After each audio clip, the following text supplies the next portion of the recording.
Thanks for logging on. We have a special outdoor treat for you. I'm along the Platte here learning how to fly fish. More and more women getting into fly fishing, and it's all in connection with a big event coming up in September. It's called Camp Experience. Yes. Char Bloom will be part of Camp Experience, teaching women how to fly fish. Talk about this camp. It sounds like it's life-changing for a lot of women. It is. It's an amazing way to meet and network with other people. It's at Copper Mountain, September 17th through 19th. This is our third year, and I'm lucky enough to have been at camp.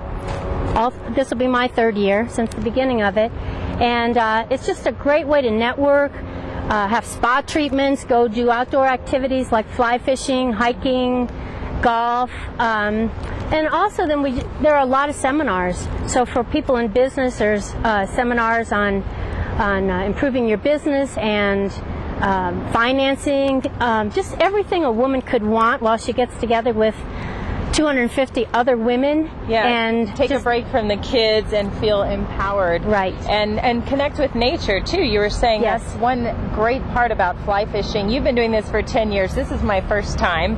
You're doing fine. I don't even know great. where to begin. We're going to offer you a few tips right now. So okay. We'll get started. This is a rod, not a pole, specifically designed for a woman. This one is designed specifically for women, which means it has a smaller cork. Okay. They're making rods now to fit women's hands, which is really a benefit to us. It's very light. Okay. So, you know, in fly fishing, it's almost an art form, the casting part of it.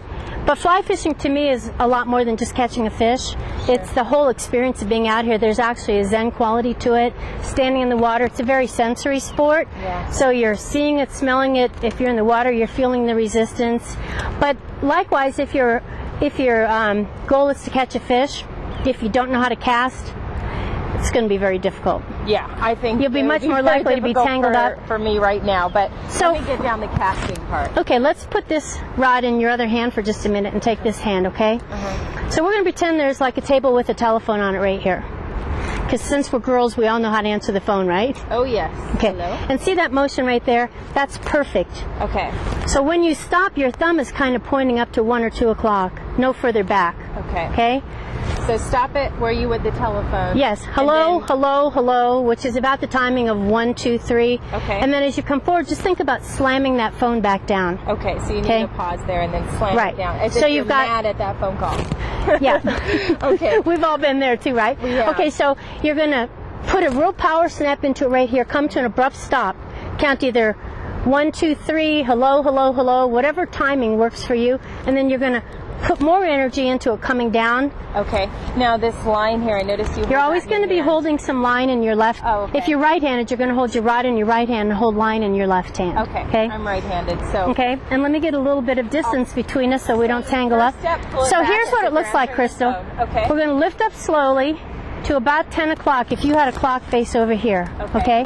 And then from 10 o'clock to right about here, see the power I put in that? I waited.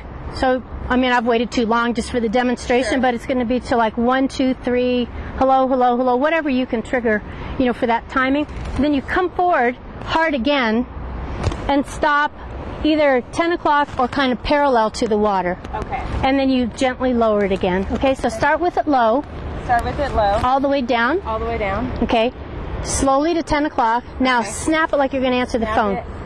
Count to 1, 2, 3, and then bring it back. Good. Good. So that's the first step. That was great for your first try. And once the end of the line is there, you're just hoping a fish bites? I mean, I see people constantly casting. Isn't that the role to get your fly if we were if we had hooks on and we were actually trying to catch fish here, we would be casting it upriver so that the fly would float down. Okay. Fish face upriver. Okay. And so you want the first thing that they see to be your fly. All right. So if you like for instance, if you cast here and just let it all float down, then you see they're going to see the line. It's just going to be messy. Right. You want to keep the fly on top of the water too, don't you? It depends on whether it's a dry fly or a nymph. You know, we have insect life on the bottom of the river as well as above the river. Mm-hmm. So it depends on which fly you've tied on. Okay. But yes, if it was above, then that's certainly visual because the fish actually comes up to take it. Well, and that's a really fun way to catch a fish because you see almost like a live fly landing on the water for them. We just match it. They make them out of feathers and all kinds of different things. and they make the fly to match an actual insect. Thousands and thousands of flies, and they're so colorful. And So creative. many, yep. That's just a taste of fly fishing. You can check out our whole outdoor section, and for more on this event, Camp Experience, go under the Good Day tab on the As Seen on Good Day tab, and you'll find more information there. Thanks for logging on, learning a little bit more about what women can do in the outdoors.